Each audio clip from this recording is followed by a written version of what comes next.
Hi, I'm Katie Roering. And I'm Eric Roering. And we're the founders of Fontana Candle Co. In 4 years, we took our hobby of making candles in our basement and selling them at craft shows and makers markets, and we turned Fontana into a nationally recognized e-commerce brand. This year, we are doing 7 figures of revenue and have 12 employees. So how did we do it? Welcome to the Candle Couple podcast, where we will share the nitty-gritty of scaling our e-commerce brand quickly. We are spilling the tea, so hopefully we can help you scale your brand quickly too.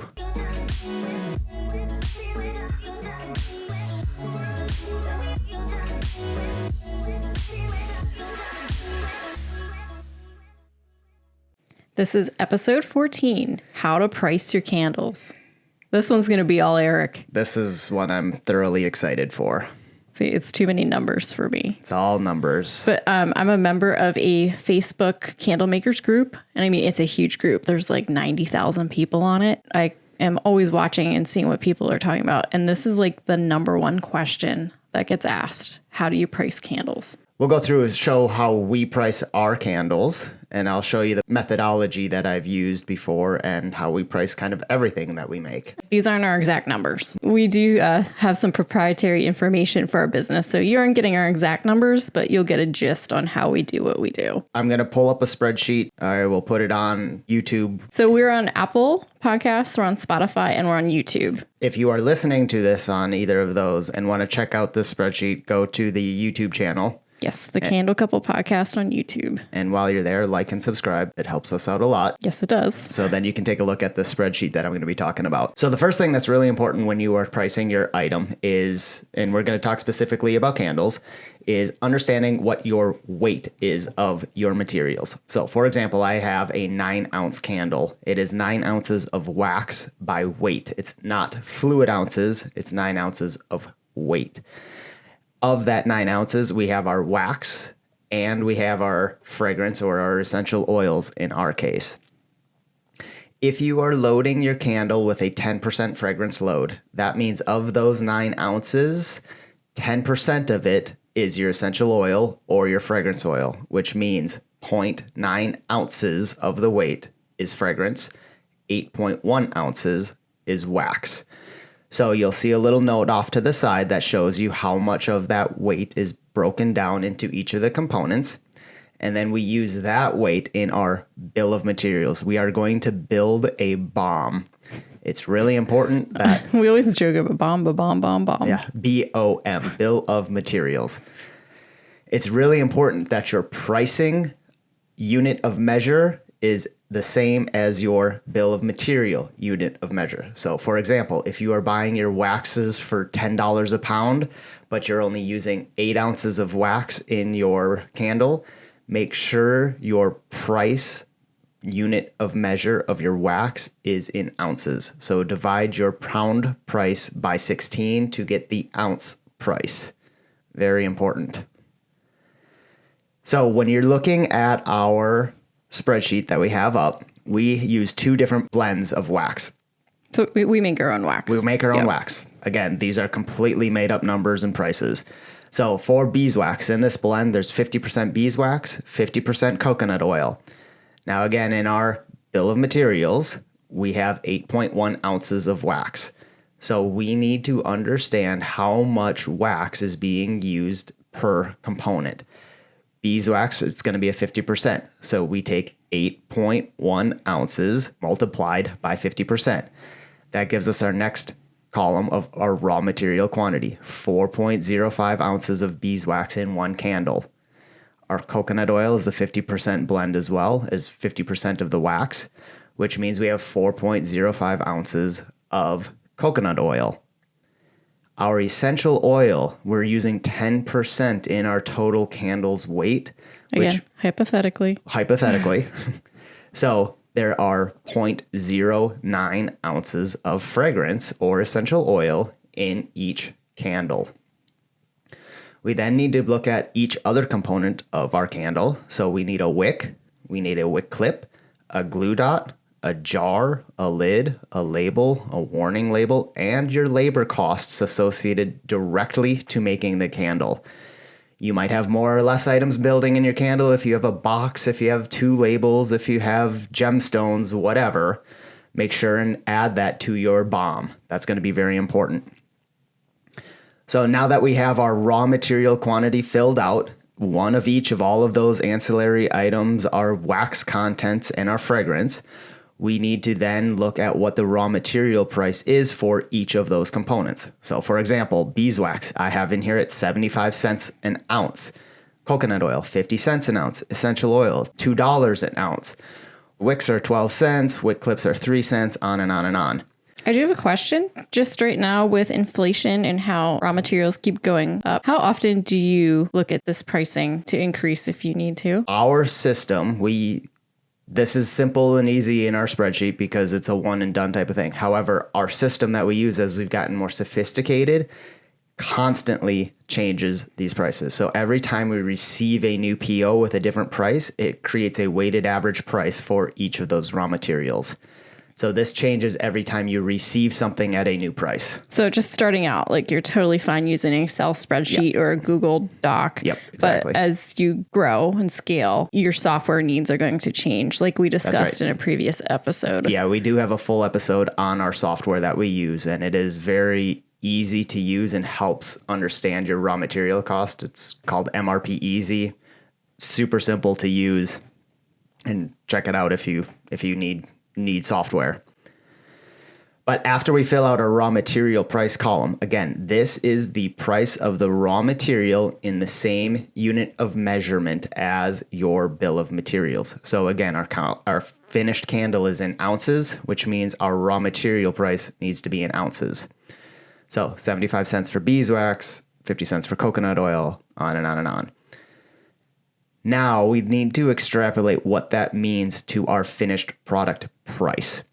So once we have our raw material prices figured out as 100% of that raw material, we then look at what that cost is to our candle. So our product price, if you look at the first line, it's beeswax. We use 4.05 ounces of beeswax in one candle. It's 75 cents per ounce of beeswax, which means that is $3.04 in the candle worth of beeswax. All you do is simply multiply that 75 cents times the 4.05 ounces in the candle. That's $3.04. We have 4.05 ounces of coconut oil in our candle at 50 cents an ounce, which means we have $2.03. The essential oils, we are only using 0.09 ounces of essential oil. So essential oil is $2 an ounce. We are using 0.09 ounces in our candle, which means we have 18 cents worth of essential oil in our candle. The wick clip, all the other items are 1 for 1. So it's 12 cents, 3 cents, 3 cents. A jar is $1. Add all those up. Notice at the bottom, our last one is our direct labor costs.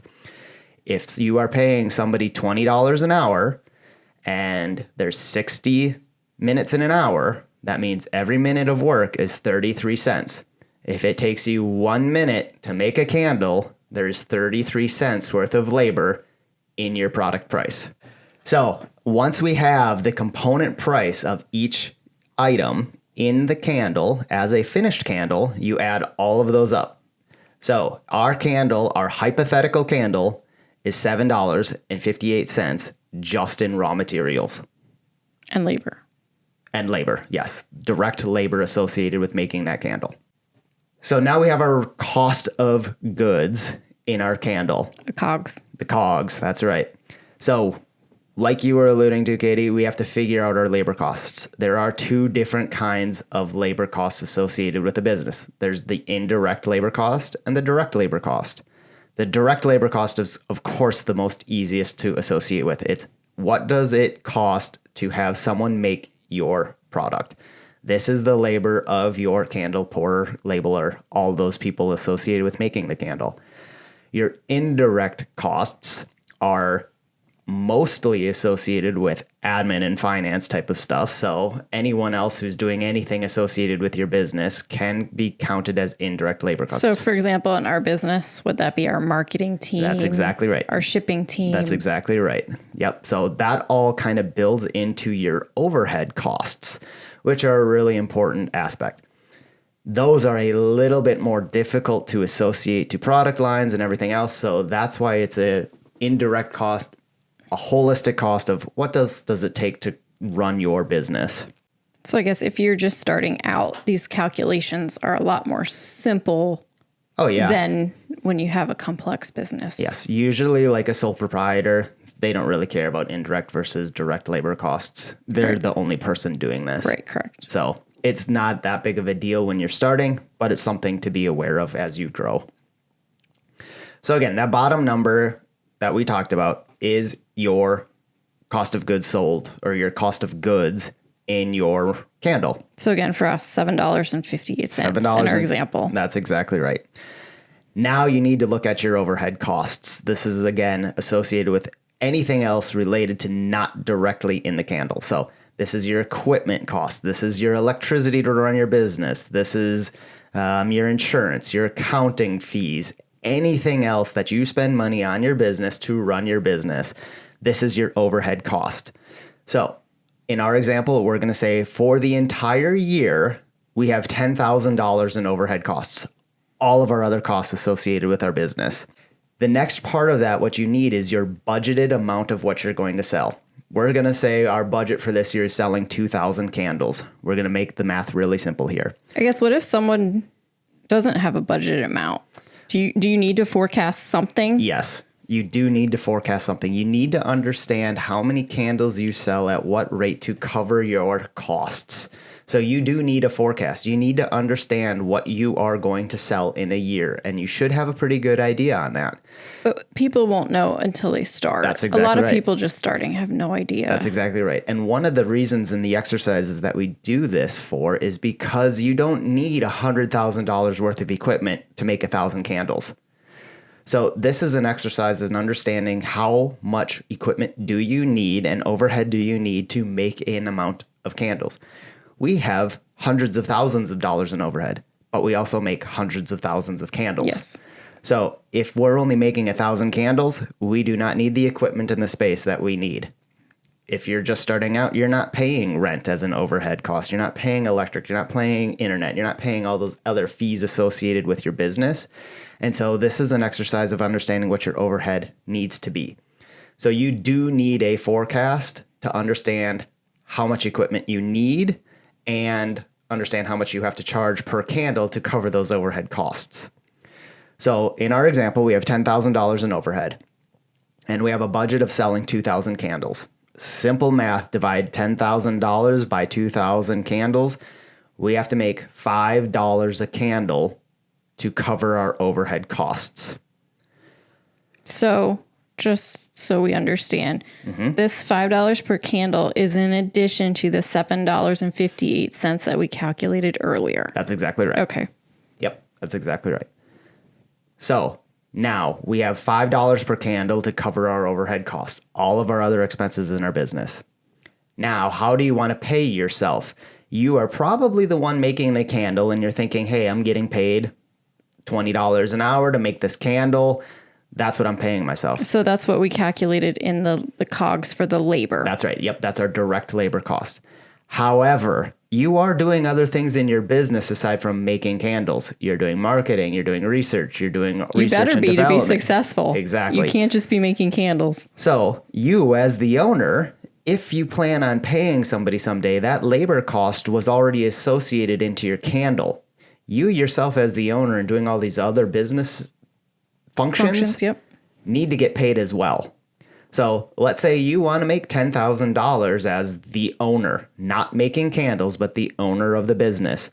We have to do the exact same thing we did with our overhead calculations of saying, okay, I want to make $10,000. I'm going to make 2,000 candles, which means I need to add another $5 per candle in order to pay myself my salary.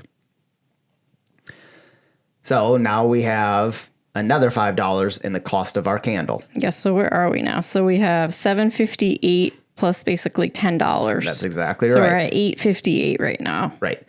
Then the next piece. Do you want the business to make money? Do you want to leave some money in the business so that you can invest in your next upgrade, your next. We highly, highly recommend this. Yes, this is very important if you want your business to grow. You cannot take everything out of the business. This, if you've been watching our story in our previous episodes, this is how we grew to be $1 million company. Yes.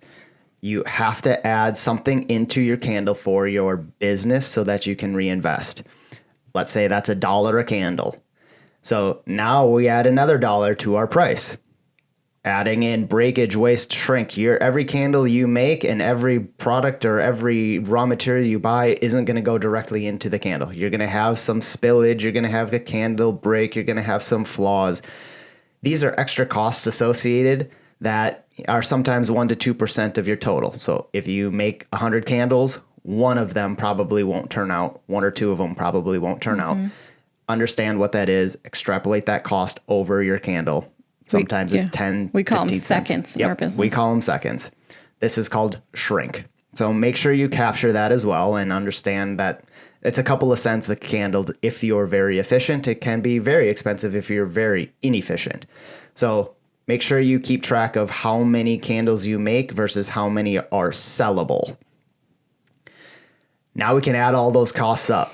We have $7.58 for our raw material costs. We have $5 to cover our overhead. We have $5 to cover our salary. We have $1 for the candle business to make its money. So our candle price is $18.58. Well, minimum.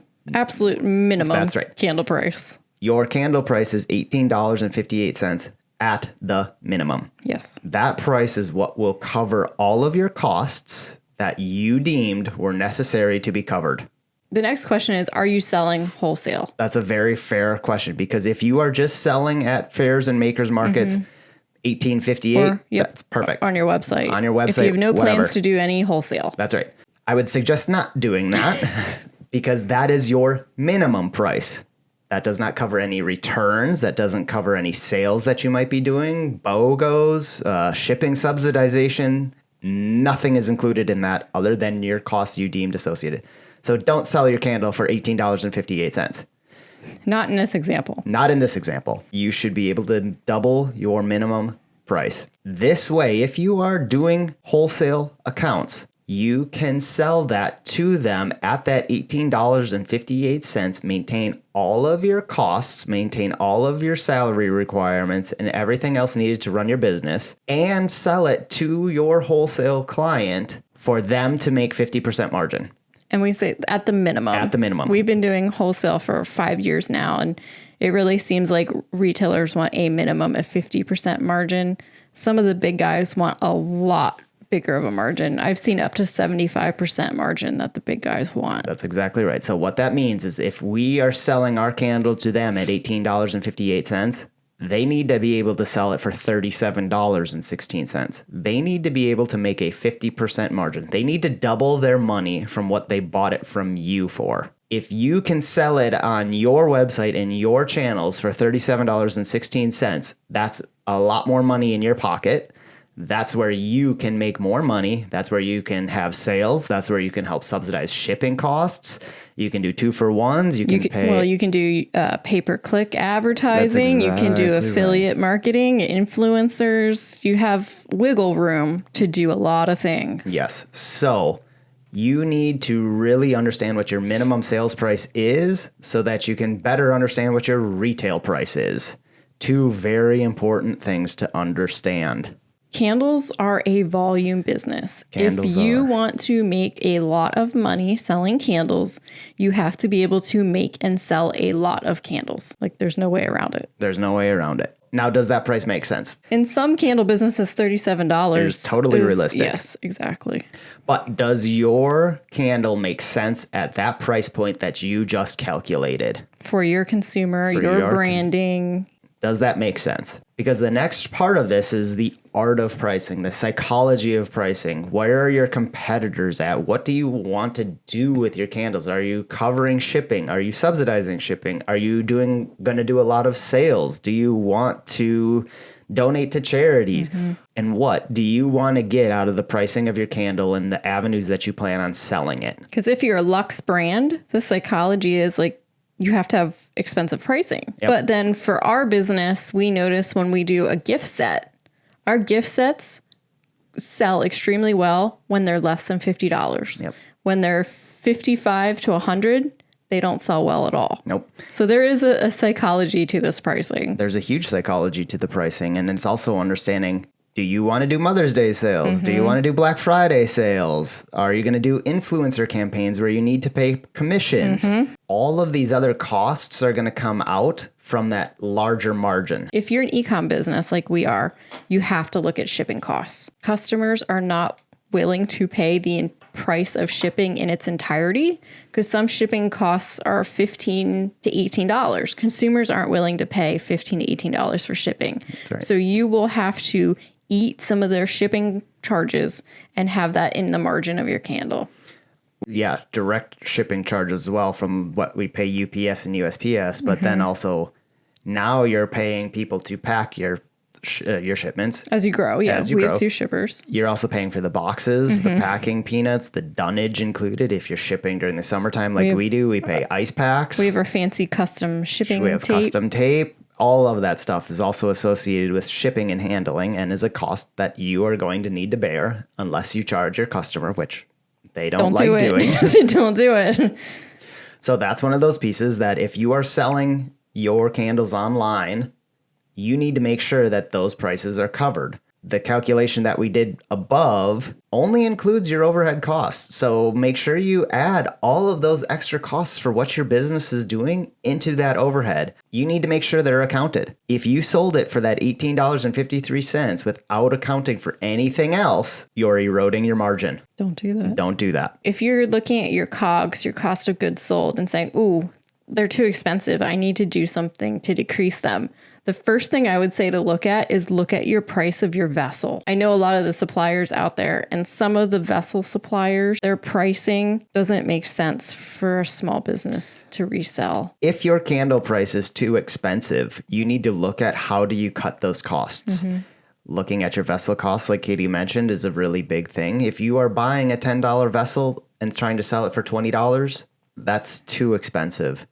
Really work on your costs. Again, the more you buy, the cheaper things are going to be. But that also means you're tying up more cash in your business. So it's a very delicate balancing act between driving costs down with larger volumes and maintaining proper cash flow so that you can run your business everywhere else. If your costs are too high, you need to look at bringing those down. Changing vessels, looking at a different wax, looking at a different supplier of essential oils. Can you get a different kind of wick? Finding a local supplier so you don't have to pay for their shipping costs. It's a huge savings.